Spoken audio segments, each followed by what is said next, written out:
time.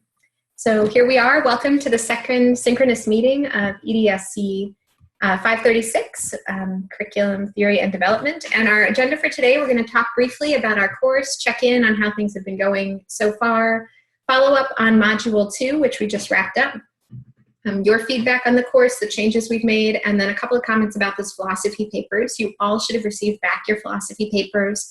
And if you submitted them in PDF, you got both audio comments and written comments. If you submitted them in Word, you just got written comments. And I'll talk about some of my overarching feedback for everyone before we really focus on Module 3, which is the one we're currently in, and the next steps in terms of our curriculum analysis and what that unit assessment will look like, and then how it builds into what we're doing for the remainder of the class. Please, again, don't hesitate to jump in with questions. Don't feel like you need to wait until I ask or till I get to the end of the slides. Certainly, please do ask questions as they come up along the way.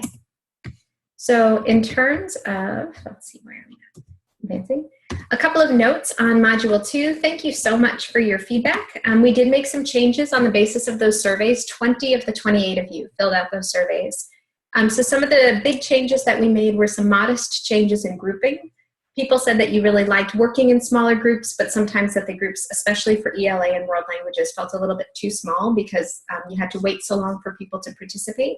So we combined ELA and world languages for whenever we do subject-specific groups, since you're more likely to be talking about issues of language and literature and so forth.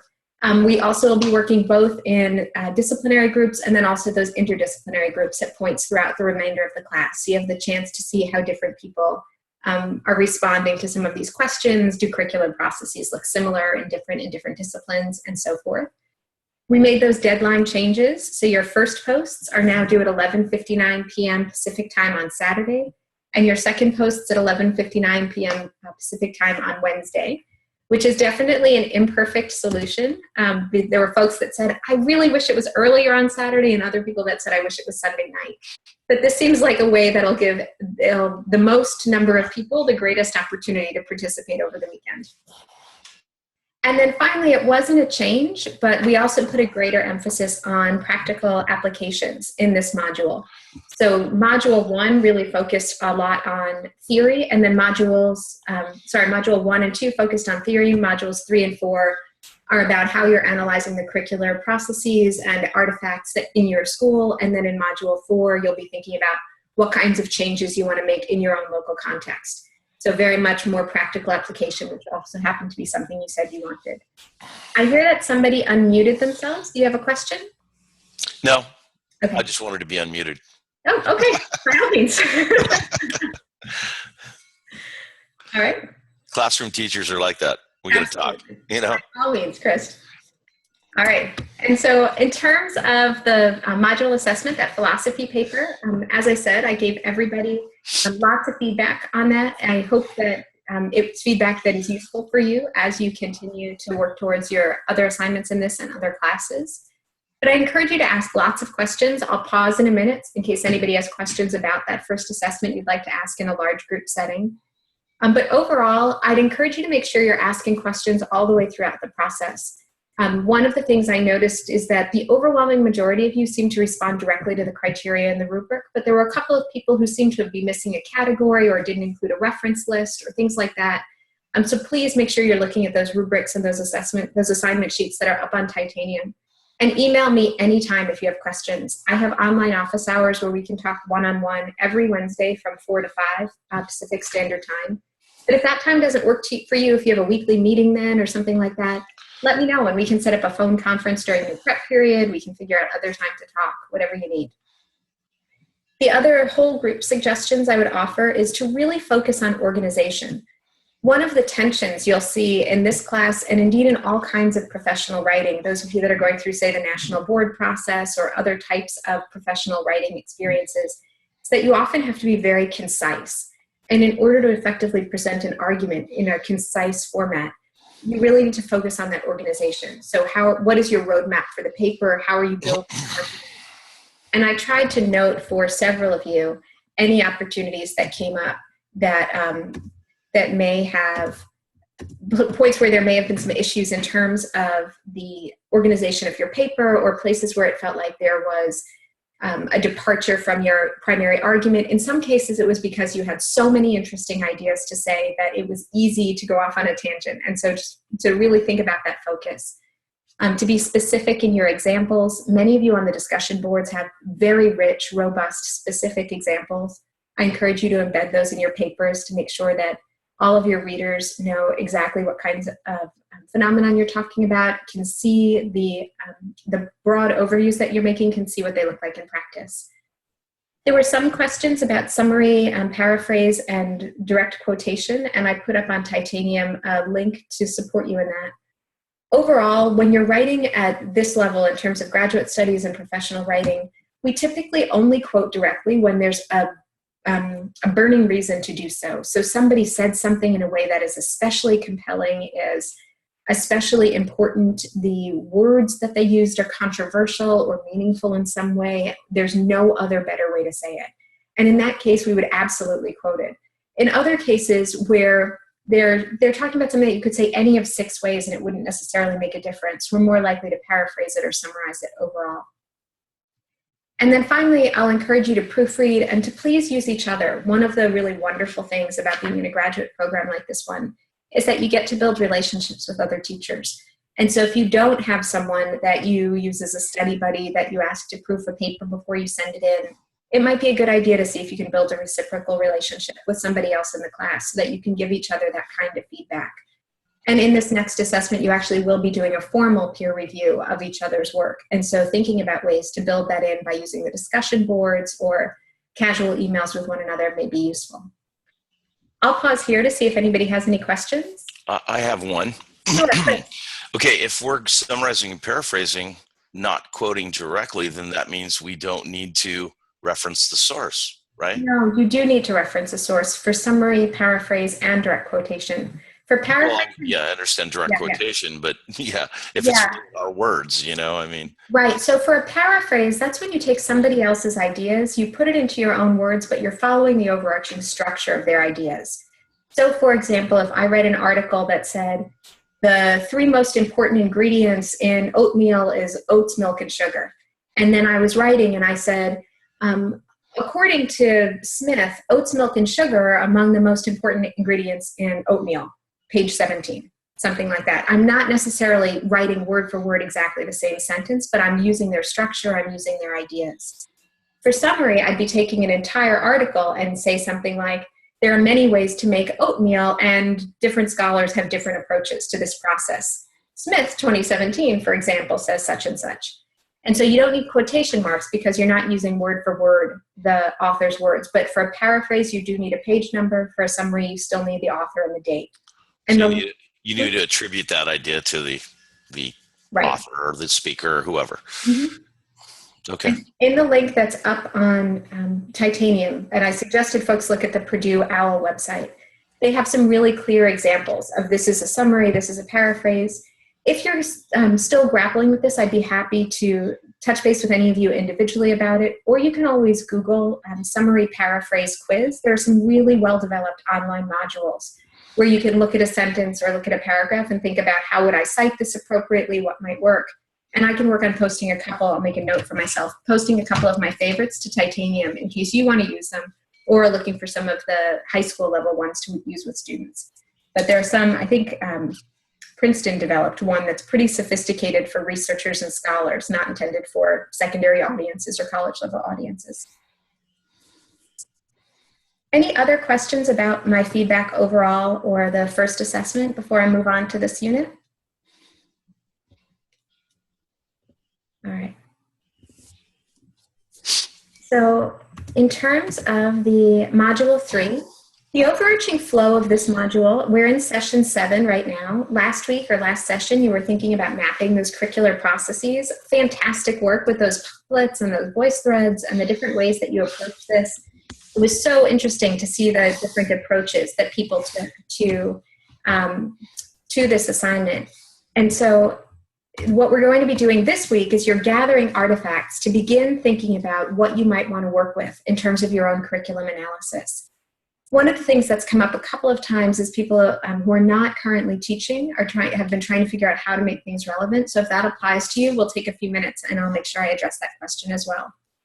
In session 8, you're going to be looking at different ways of engaging in curricular analysis and beginning your own analysis process. And then in session 9, you'll be completing your analysis, which is due at the end of session 9. So that's 11:59 p.m. Pacific Standard Time on Wednesday, October 26th. Now in this module, one of the things you'll notice is that every week very intentionally builds up towards that final assessment. So your discussion board posts during session 7 and session 8, actually you can revise them to be part of your final assessment for this module. And so the goal is to step you through that final assessment over the course of this module, and I'll walk through that in just a moment. This module is also intended to provide the foundation for your work in the final module, when you'll be proposing a curricular intervention that addresses the kinds of questions that you explored in this module. Now, it's not absolutely critical that you look at the same question for Module 3 and Module 4, but I would encourage everybody to do so to avoid creating extra work for yourself. The goal is certainly that you're choosing a question that has practical relevance in your own classroom that'll help you in your day-to-day work and that builds into your other work for this course and the overarching program. So in terms of, So in terms of that curriculum analysis, the purpose of this is to examine a curricular issue or process that interests you.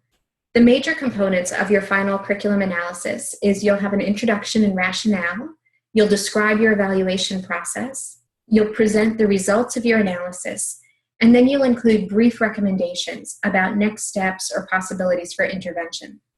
Your analysis, which is due at the end of session 9, will be evaluated first by one of your peers who will provide feedback according to each of the elements on the rubric, and then it will also be evaluated by me. So in session 10, which is the first session in our next module, we'll be talking about how to respond to or deal with the results of curriculum evaluation.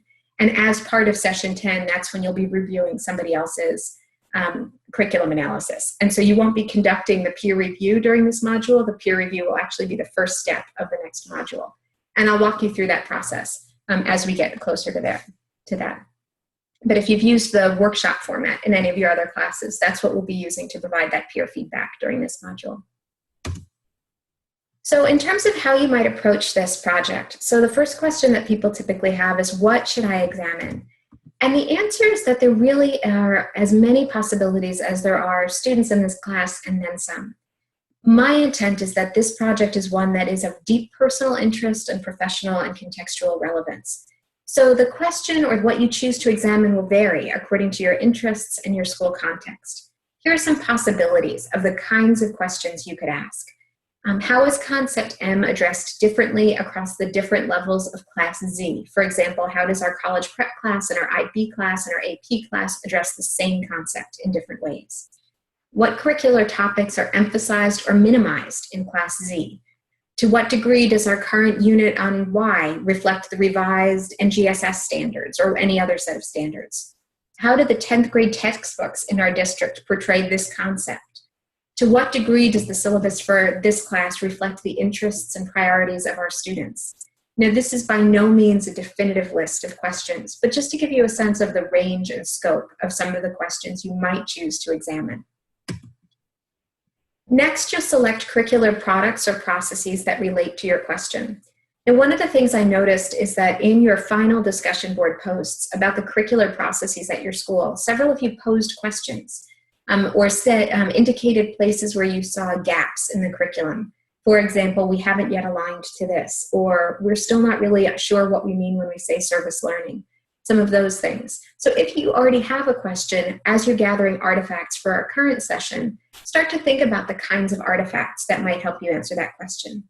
If you don't yet have a question, which is totally legitimate, and you're gathering artifacts that relate very generally to what you might be interested in, we'll then continue to think during this session and the beginning of next session about how to identify questions that can be answered through the evaluation of those artifacts.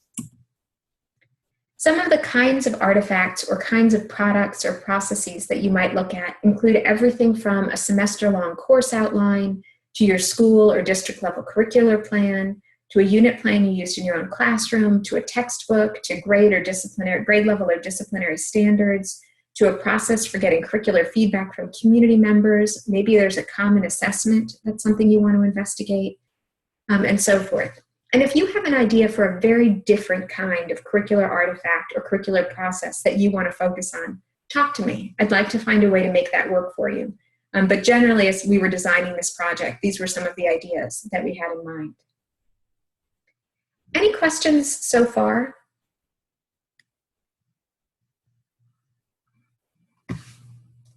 I have a question.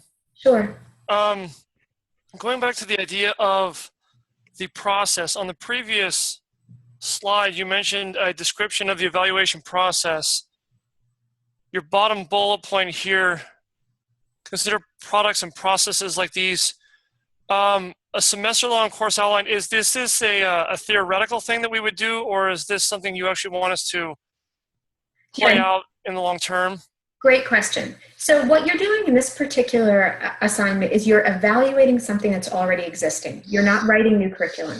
Instead, you're looking at what exists and going through an analysis process. So if you're currently teaching, I'd encourage you to look at something that you're either using right now or exists that you're expecting to use next semester. I was chatting with Angela at the beginning of our session, and she was saying, oh yeah, we were just handed some new materials, but I'm finding I have to chunk them out for my new class. It would be totally appropriate for her to look, for example, at a unit she's supposed to teach in the spring and go through that analysis process. If you're not currently teaching, you might think about some of the curricular materials that you anticipate using in the future, or some new sets of standards, if there are new standards in your discipline that you anticipate having to incorporate. You wouldn't, for example, look at the entire NGSS standards for this particular assignment. That would be too big. But maybe you want to look at the ways that NGSS standards are addressing a particular concept, evolution, for example, or some other concept that's of a special interest to you. And on the next slide, we'll talk about the way that you'll actually evaluate it. Matt, does that answer your question? Yes, it does. Thank you very much. Okay. I have a question. Sure, Tara. So if I want to use our school, because of all the big changes that are coming, if I want to use our pacing guide as the thing that I want to examine, I still have to create a question based off of that? Yeah, so you'll want to think about what are the questions that you have about the pacing guide. And we'll look at, I'm going to move us forward to look at some of the evaluation processes because I think that'll answer your question. If I haven't answered in the next minute or so, come back to it.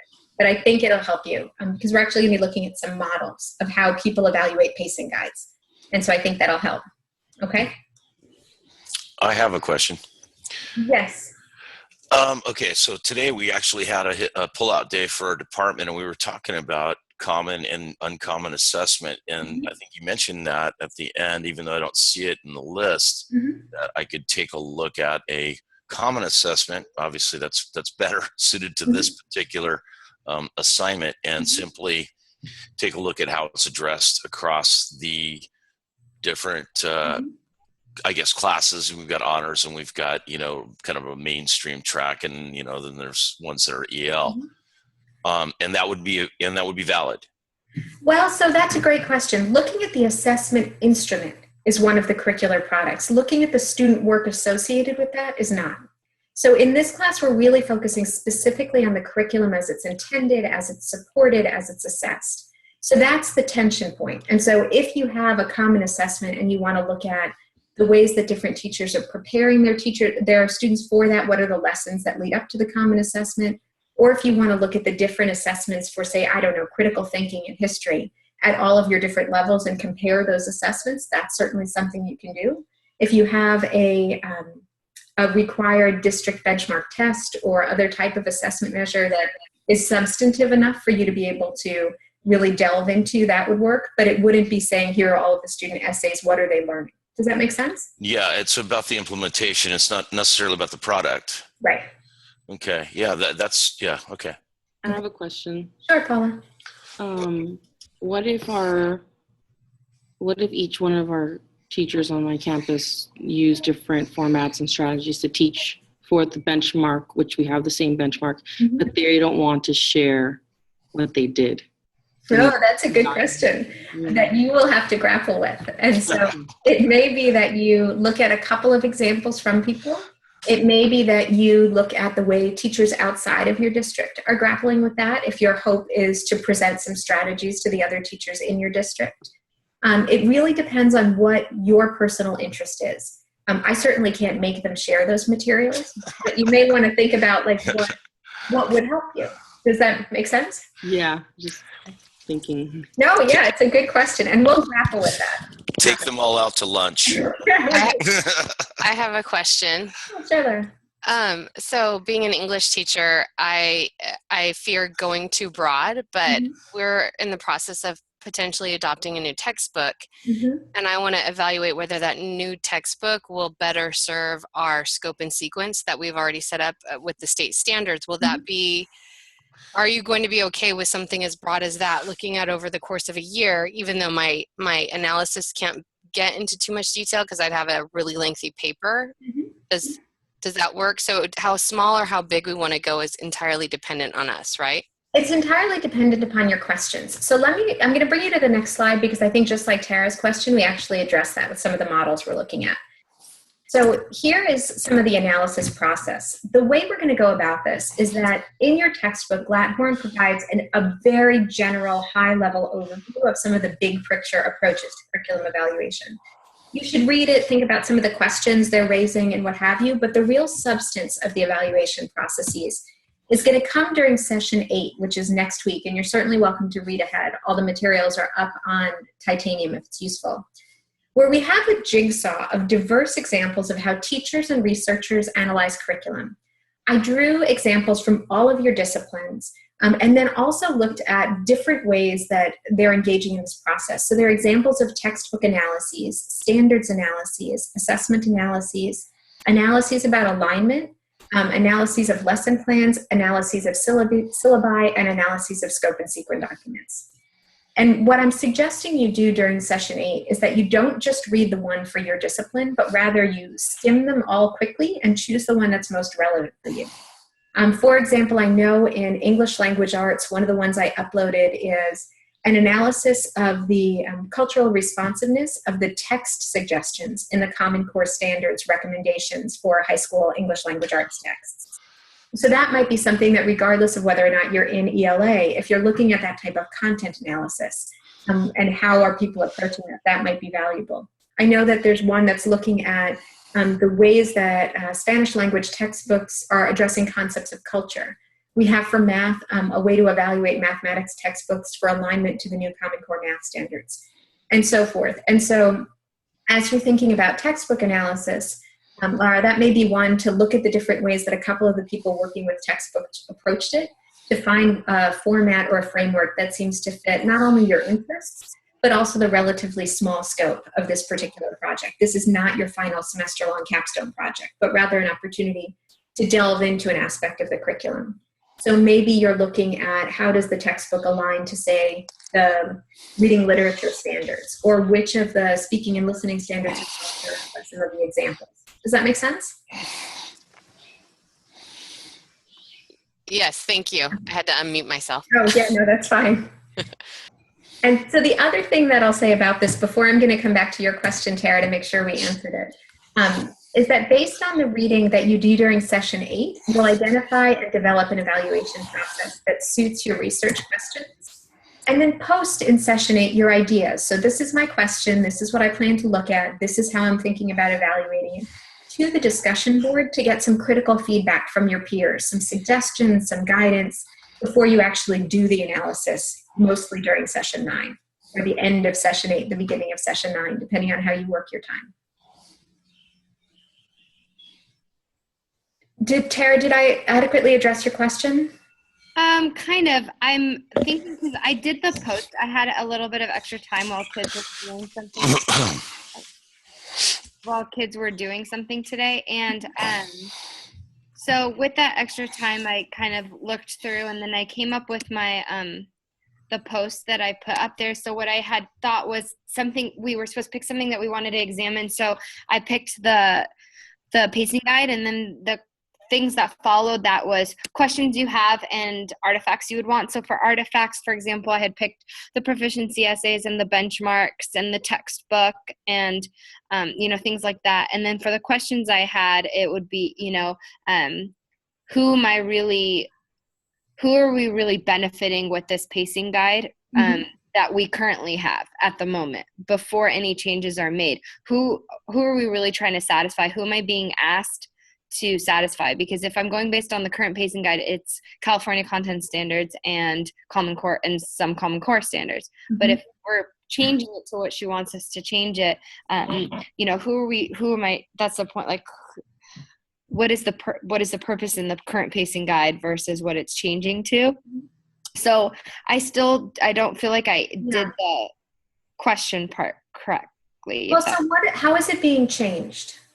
So dropped a bomb on me during my evaluation, at the end of my evaluation last week, which, principal just saying basically she wants us to change how history is really taught, and she wants us to go from a standards approach to a thematic philosophical approach where she told me Gettysburg is not important anymore. And so, and she's saying, you know, they don't need to know about Gettysburg. They don't need to know about this and that. And so, yeah, those are tough things to realize. But I mean, math and science were given 2 years to implement their new standard. And I don't think this is something that can be in overnight. Even the new standards that they're coming out with for history, which have already been presented, but they're kind of going over them again. Those are the same standards. They just repackaged them in a different way. So that's going to do us no good because it's essentially the same text. My textbook is this thick and is 26 chapters that we have to go through to meet the benchmarks and the pacing guide, etc. So she wants that to kind of go away and do more of a thematic and relating it to today, events to today, etc. So thinking about how to analyze something like that, and I'll stick with this question because I think it may be valuable for other people as well. Okay. You might think about, are there key themes that either your principal wants to make sure they address or that you think are especially important as informed by your own curricular philosophy, or do you want to look at the NCSS themes? Are there particular ideas? Hold up one second. Oh, sorry. Go ahead. Okay. So if you were to have a set of themes that were most important to the things you wanted to work with, you then could go back to see how does the current curriculum address these and which does it not address. Another way to approach it would be to go through and analyze what themes are emphasized in the current curriculum and how might we begin to get some of that information. The purpose of this assignment is to gather the information, not to do anything about it. In Module 4, that's when you would say, okay, based on my review of the curriculum, we address these themes. Now I'm going to propose how we might repackage or move around these topics in order to make it a thematic curriculum. Does that make sense? Yeah, but we don't have any now. So right. What would I be really... Well, so I understand what you're saying about Module 4. That's where I would go back and present my ideas of how to repackage it, etc. But what about for the Module 3's assessment? So what you might look for if anybody finds themselves in that place is to really think about what can you use as what we call a mentor text. So look at some of those Section 8 jigsaw texts and other texts in your discipline to see, are there a set of themes that you consider important or valid that you want to begin thinking about this through the lens of. And if you go to NCSS or you're looking at any of the social studies journals, you'll find many, many articles about thematic approaches to teaching history. And so to get a sense of what are the priorities that somebody else has said are valid, you can then use that as the lens through which you analyze the curriculum. You may ultimately decide you want to work with those themes or not. So it'll give you a starting point to begin your investigation. Does that help? Yeah. Yeah, I think so. That's okay. It's a work in progress. I see where I'm trying to get from 3 to 4. It's the 3. It's the not having the themes right now that we're examining. I'm looking at the pacing guide. It's there aren't themes. It's not thematic. That's what grounded theory is. And so when you look at some of the models we're reading in Section 8, you'll see many of them use what we call grounded theory analyses. One of the articles you have for Section 8, I think I included an article that I wrote looking at teachers' curriculum. Those Shannon and Kathleen, who you read about earlier this week, there's actually a study up here that includes an analysis of all 22 of their curricular materials, so all of the teachers in the study. And I didn't know what themes they were going to talk about before I read them. But in grounded theory, you go through and you identify, you look for the themes, you code them as you look at the materials. So I think some of the texts that you're reading in Session 8 will give you step-by-step processes. And if you find yourself still struggling as you move into those, don't hesitate to let me know, and I'll pull out some more examples for you of how people walk through that grounded theory process. Okay, thanks. You're welcome. Any other questions on how you might analyze some of this work? All right, so a couple of things to continue thinking about. And again, anybody else, don't hesitate to interrupt if you have a question. A few of you have asked about collaborating with a peer. Absolutely. If you want to do this with another person, you are welcome to do so. There are lots of ways that you can structure that collaboration.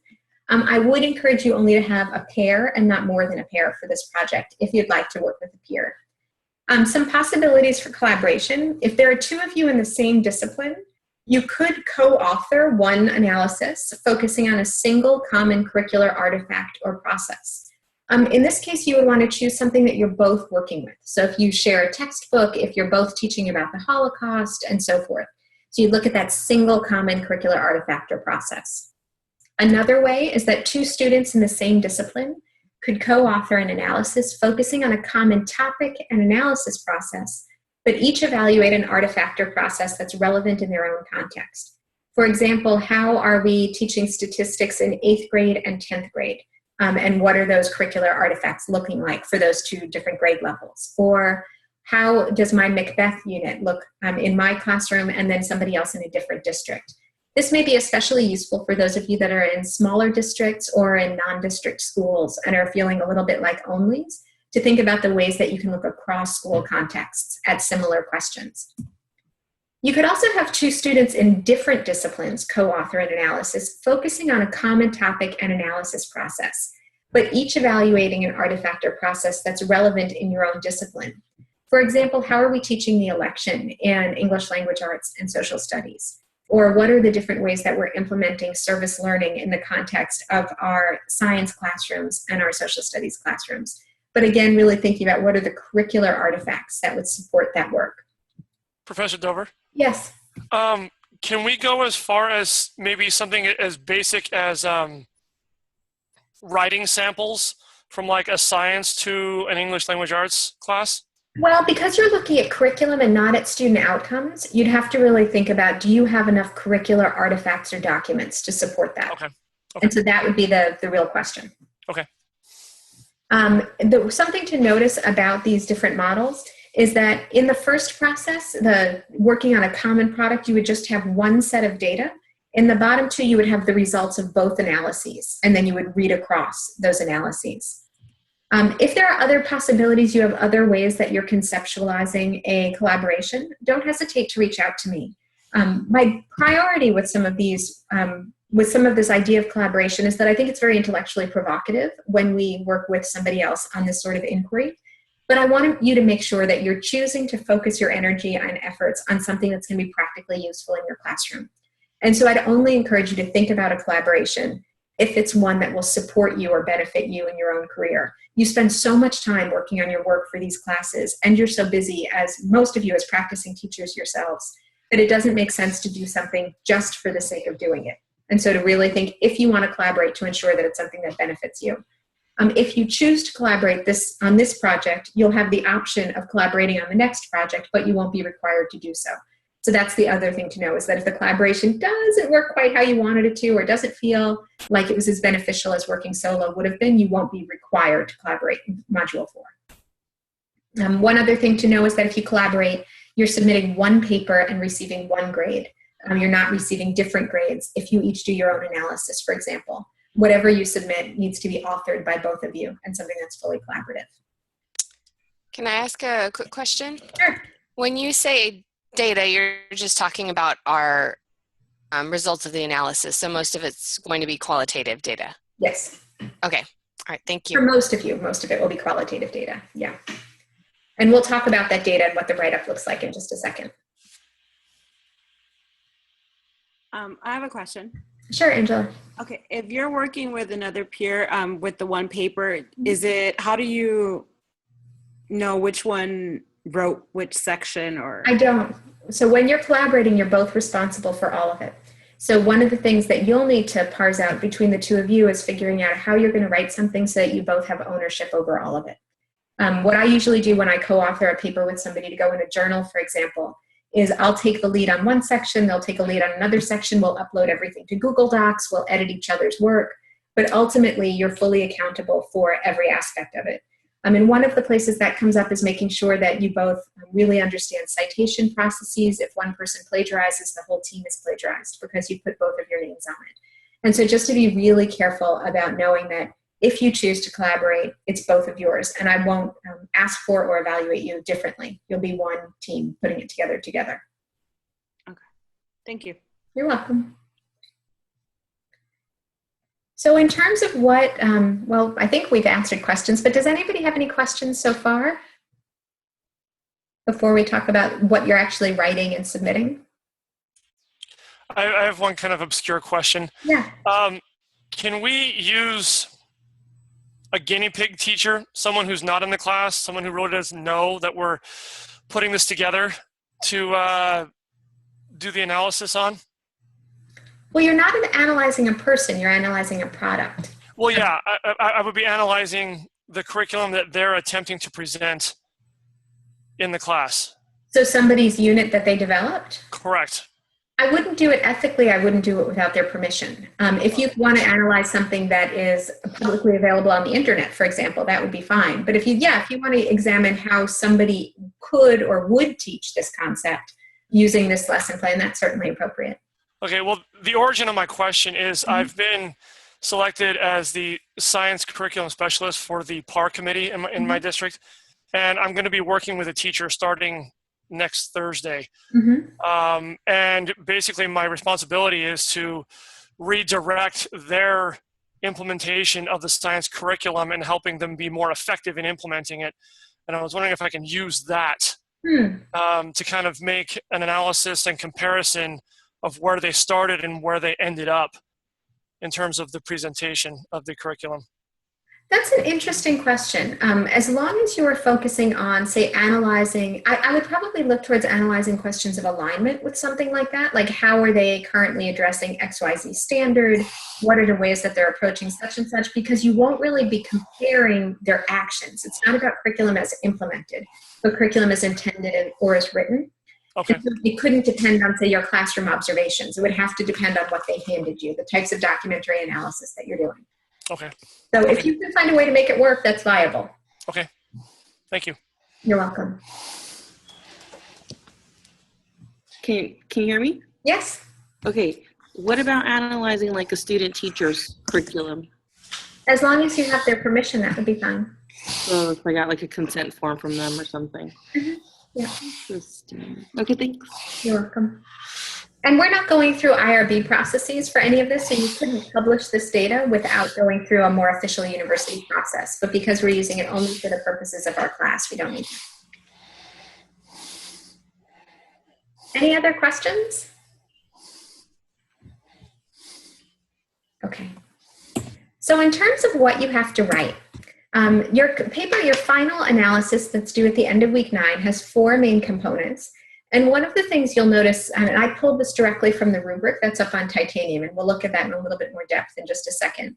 But one of the things you'll notice is that each one of these sections is short, 1 to 2 pages. So this is a concise, streamlined analysis. And the reason for that is because it's teaching you the process.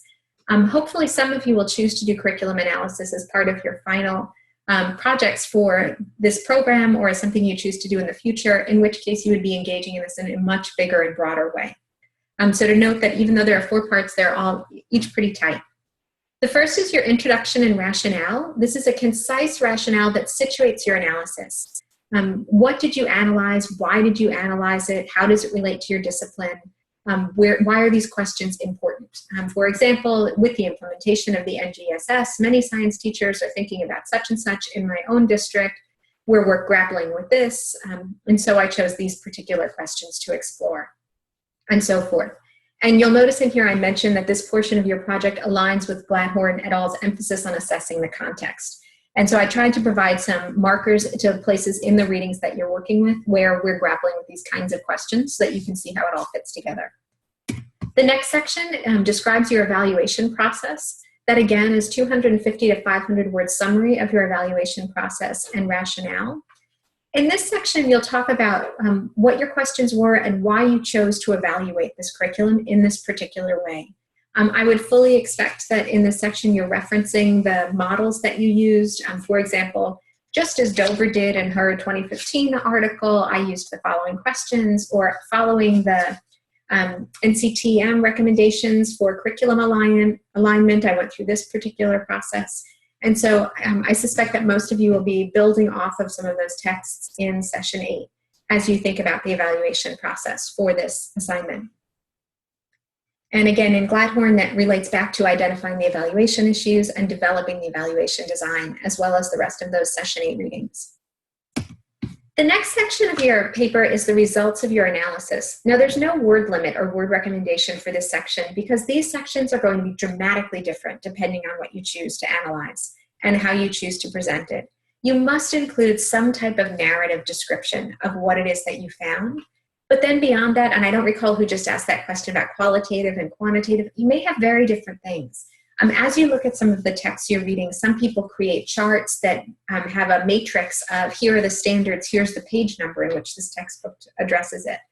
Other people are going to be looking at the political emphases within a particular set of curricular standards. What are the implicit or hidden curriculum embedded in the discussion of evolution in this particular text? Other people are going to be looking at the ways in which service learning or the ways in which critical thinking is defined across multiple curricular processes, and that might be a fully narrative description.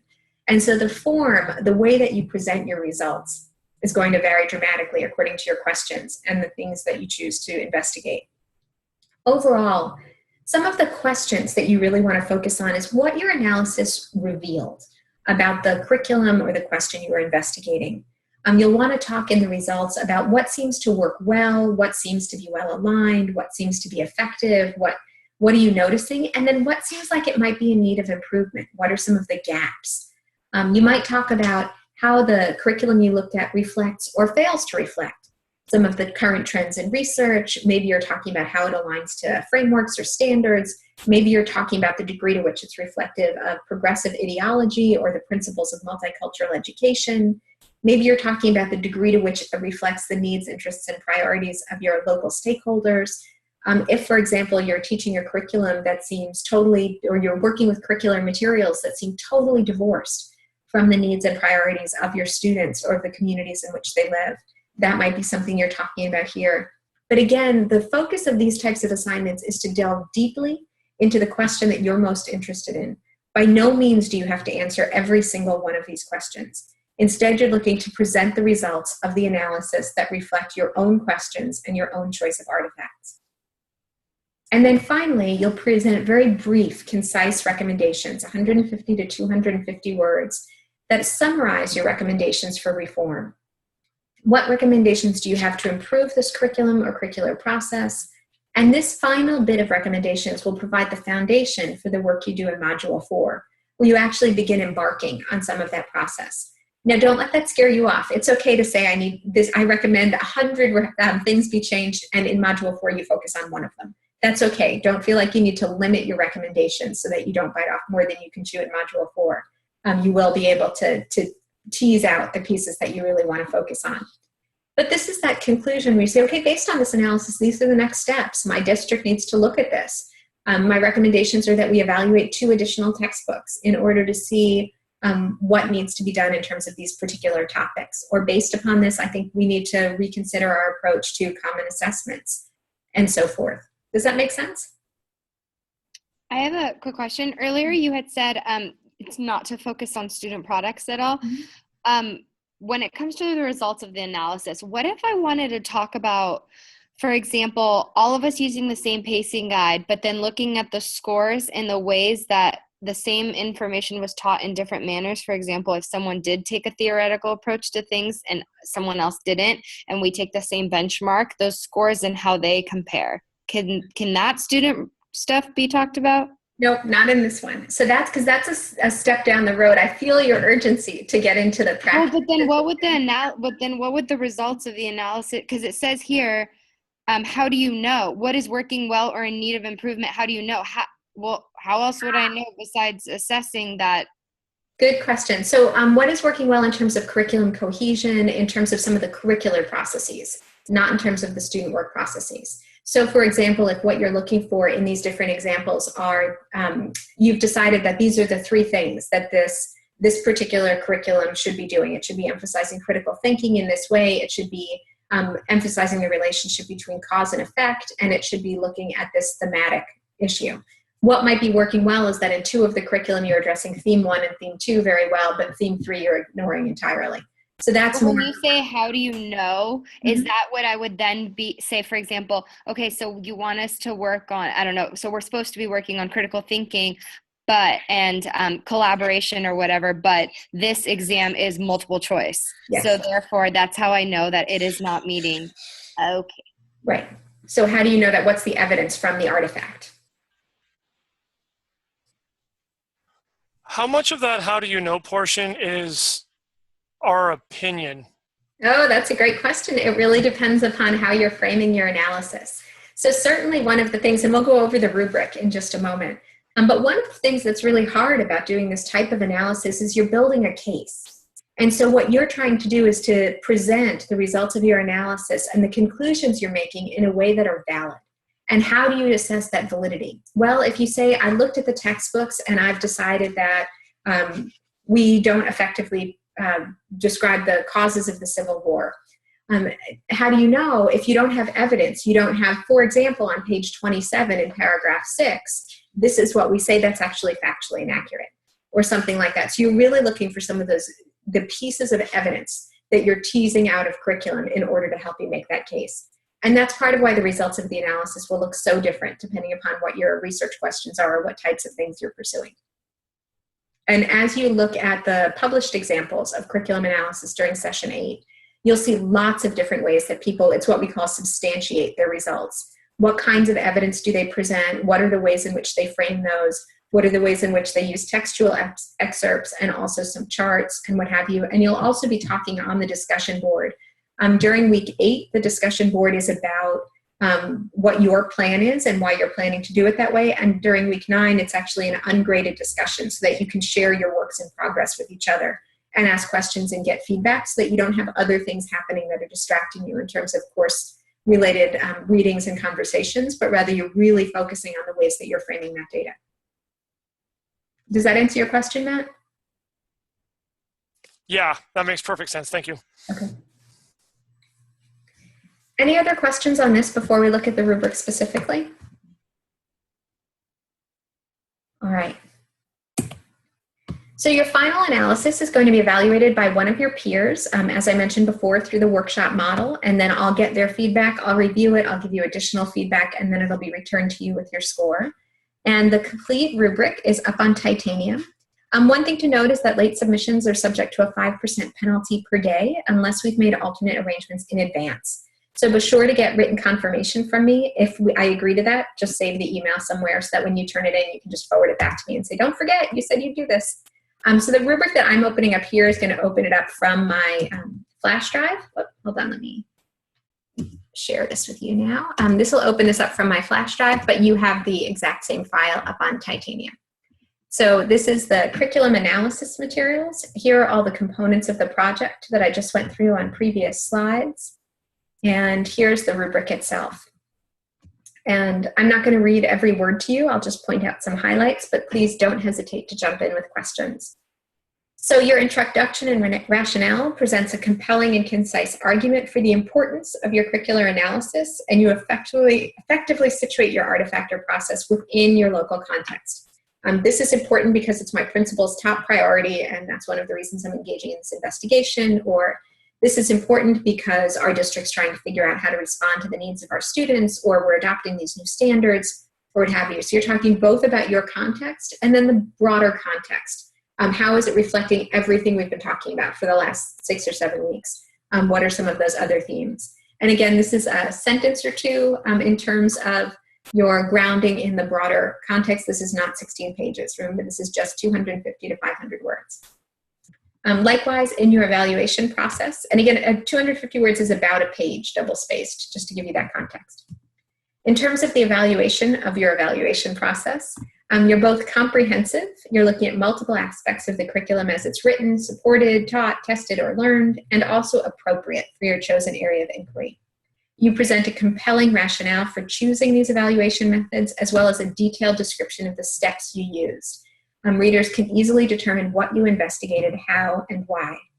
And those texts that you're reading during session 8, you'll see exactly how they describe their methods, and that's usually where this section's included. They'll say things like, I asked these questions, I created a chart that looked like this, I read through all of the documents with a highlighter. Like, that's the level of detail that you would present in this description of methods. What exactly did you do to analyze this? And I'll certainly talk more with you as you get into the process if you have questions about how you're framing that evaluation. And you'll also have the opportunity to get some feedback from your peers about that before submitting your final evaluation.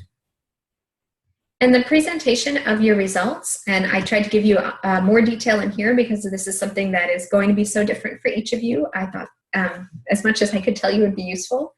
So for full credit, your analysis is going to be comprehensive and insightful perspective on this curricular artifact or process. In addition to your raw data, which are the results of your analysis, you also analyze the meaning of that data. You tell us what you make of it, what this says about your questions.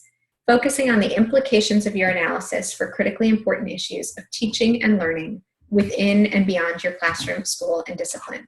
And incidentally, this phrase, critically important issues of teaching and learning, is as you define them. There's not an external measure of critically important issues of teaching and learning. In your rationale, you'll be telling us what's critically important. So in your presentation of results, you'll want to make sure that you're addressing those specific things that you defined as critically important. Your analysis explicitly and effectively addresses the questions raised in your rationale and situates your finding within the broader context of contemporary trends and research in your discipline, school, state, and national curricular frameworks, political and sociological considerations, and or the needs, interests, and priorities of diverse local stakeholders. And again, the parts of this that you address will depend on your question. If you're focusing on the analysis of the degree of your alignment to NGSS, I don't expect you to be giving a very, very detailed sociological analysis of your school context.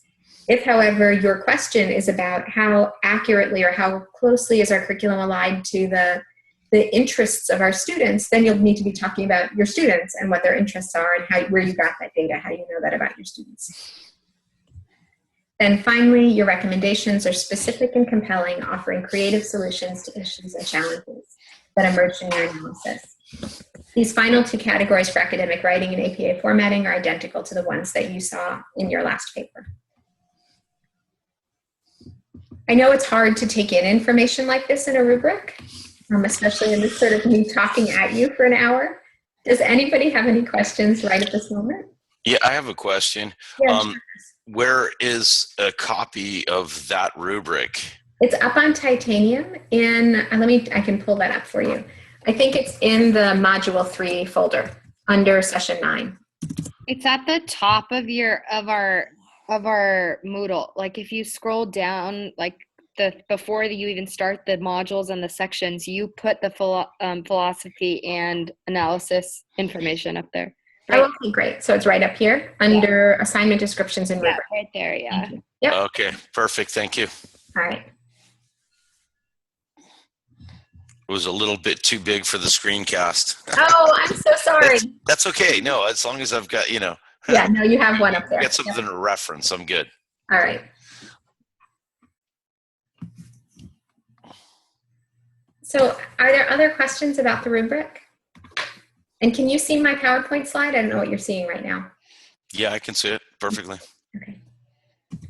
All right, so in terms of what comes next, just so you know where we're going, the last module, you're going to build out your recommendations into a formal research-based proposal for a curricular intervention.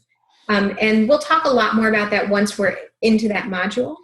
But a couple of things I wanted to tell you at the outset of this.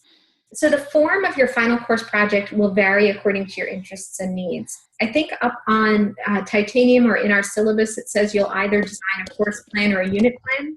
But I'm going to give you a lot more options than that because it seems like your interests are not in terms of necessarily curriculum building. So I'm going to, as I see what you choose to do with your analyses, I'll create a wider set of options for you so that you're able to really focus on a project that interests you. Your final course project is going to include a lit review. So if you do delve into literature as part of your curriculum analysis or read things that are not course assigned, just hold on to them so that you have them ready to use in that literature review. Your final course project, some of you are in your last semester and some of you aren't. Those of you that are not in your last semester are welcome to use what you're doing in this class to lay the foundation for your capstone if you're doing a capstone project. If you are currently in the project class, I encourage you to choose a project that's complementary to, but doesn't overlap with your final project. And I'm in regular conversation with Dr. Street, so we both know what you're working on in both classes. But don't hesitate to ask either one of us if you have questions about, is this too much overlap, or what suggestions do you have? I've talked to a couple of you one-on-one about that already in terms of helping you think about how to make these complementary. I mean, it's fine if they're totally unrelated. Personally, it would make me crazy to do 2 curricular projects at once. And so I encourage you to look for ways to make them complementary. I think it would make me crazy too. Yeah, so I certainly can help you with that. So just so you have a sense of where we're going. And if you have more questions about that, don't hesitate to connect with me one-on-one. I don't want to confuse everybody with thinking about Module 4 now, but that's what we're up for. I'm looking at 4 right now. 4 was the one that's supposed to be built off of making changes for our recommendations of 3, right? Yeah. So if that has nothing to do with our final project, should we change what we want to do for 3? That's really up to you. I mean, it's your 4th module is going to be, we have more weeks for it. It'll be slightly more comprehensive in scope than your analysis, but the recommendations could be everything from writing up a proposal to give to somebody in your district. It could be something, I think, Tara, you and I have been talking about your interest in, was it, it's not cooperative learning, was it? What are you focusing on for your final project? My curriculum for the whole program? Mm-hmm. I'm creating a curriculum binder that has to do with all the different active participation strategies. Right. And so if what you did, for example, for this particular, for Module 3, was you did an analysis of the scope and sequence, it might be in Module 4 you recommend some strategies. Okay, so I can, I see what you're saying. Okay. See what I mean? So we'll figure out how to make them make sense. Okay. Ways that work for you. Oh, I think I see somebody raising their hand or a chat comment. Does this work with National Board certification? You know, I think that I don't actually know a ton about what you're doing as part of your National Board certification process. I know the National Board process, but I don't know what your responsibilities are in terms of the courses that you're taking. But if one of the things that you're doing in your national boards is you're thinking about evaluating your own effectiveness, you'll want to think about, are there ways that make sense to go? When this was designed, it was designed to support the curriculum project. But if there are ways that you see that are especially good fits, I'm open to continuing to talk about how to make sure Module 4 works for you. In terms of, we've been talking about values and philosophy for weeks, and one of mine is making sure your curriculum feels relevant. And so if there are things that I can do to help you as an individual ensure that the curricular analysis that you're doing serves your professional life, that's something I'm interested in doing. So Paula will talk. And so in terms of big picture where we go next, as I know some of you have to step out soon. Oh, I see another chat comment. Thank you. All right. It's not a bother at all. All right. So if you have questions, I have online office hours every Wednesday from 4 o'clock to 5 o'clock Pacific time. And we have one more whole group synchronous session in November where we'll talk about that final project. And that's November 3rd from 4 to 5 p.m. Pacific Standard Time. We'll be focusing on curricular intervention at that point. So I'll stick around for another minute or two if people have specific questions. And do you have questions? I hope this was helpful. It's always so hard to know when I'm looking at the screen. It was very helpful. Oh, good. Very helpful. Great. Thank you. Thank you. Thanks. Thank you. Bye. Thanks, everybody. I'm going to turn off the recording now, but I'll stick around for another few minutes in case people have questions. I had one question.